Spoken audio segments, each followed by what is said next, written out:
Итак, всем привет! Сегодня мы будем решать проблему болезненную у всех Альмер.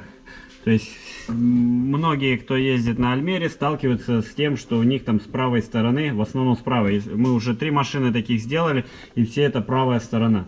А отрывается чашка и начинает амортизатор стучать. То есть вот так вот это все выглядит печально. Но это, если честно, запущенный случай. До этого просто вырывала чашку, и там шайбочка как бы сама отрывалась, то есть приходилось ее обваривать. Но здесь все посерьезней.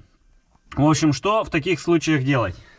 Берете, вырезаете, то есть тут кто-то на саморезы поставил вот такую вот вещь и думал, что в принципе прокатит. Но то есть мы будем делать это немножко по-другому. Вот это все там, где поржавело, надо будет обрезать, вырезать из толстого металла, скажем так, латку, залатаем, потом еще чашку, вот эту вот мы потом приставим, вот такую вот шайбу, обварим шайбу, чтобы упрочнить всю конструкцию.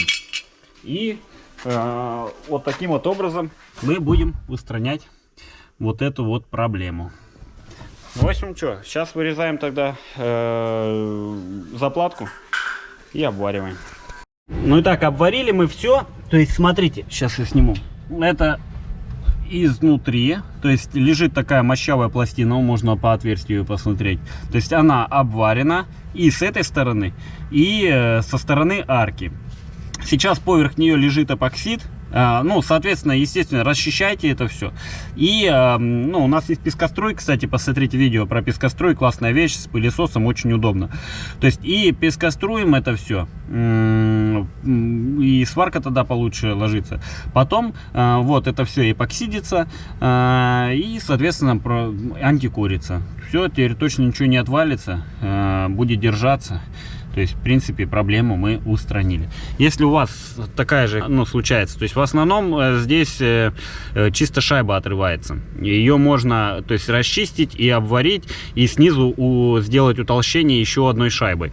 Но если у вас, конечно, запущенный случай, то приходится менять часть арки.